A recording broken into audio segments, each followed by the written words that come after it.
মোৰ অন্য এটা মিনি ব্লগলৈ আপোনালোকক স্বাগতম জনাইছোঁ।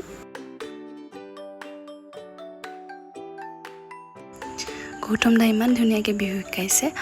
বিহু শিকোৱাৰ পিছত এয়া হৈছে পম্পী বা, তাইৰ ঘৰ হৈছে দৰঙত। তাই ইমান ধুনীয়াকৈ গীত গায়, তাই বোলে মোৰ লগত অকণমান গাব, সেইবাবে এটা ভিডিঅ' বনাই দিলোঁ। ৰ'ব মই কণ্ঠটো নুশুনা আজি বাৰু, মোৰ কণ্ঠটো শুনিবলৈ আপোনালোকে অপেক্ষা কৰি থাকক মোৰ অন্য এটা মিনি ব্লগলৈ। এতিয়া নাচি উঠি খাবলৈ আহিলোঁ পপকৰ্ণ, আইচক্ৰীম আৰু কিবাকিবি ঢেৰ কিবাকিবি আছিলে। খালোঁ, ফুৰিলোঁ, অকণমান চালোঁ। ইমান ধুনীয়াকৈ বজাৰ বহিছিলে। আৰু এইটো আপোনালোকে দেখিছেনে, ইমান ধুনীয়া ঘৰ, বাঁহৰে বনাইছে, ইমান ধুনীয়া লাগিছে মোৰ। সেইবাবে বোলো অকলে অকণমান ঘূৰিলোঁ। ৰ'ব এয়া কি ভাবিছে, ভগৱান নেকি? নাই এয়া ভগৱান নহয় দেই। তেওঁলোক আচলতে নৃত্য কৰিবৰ বাবে ড্ৰেছটো পৰিধান কৰিছে। আৰু এয়া হৈছে গৌতম দাক আচলতে বন্তি প্ৰজ্বলন কৰিবৰ বাবে মাতিছিলে। আৰু বন্তি প্ৰজ্বলন কৰাৰ পিছত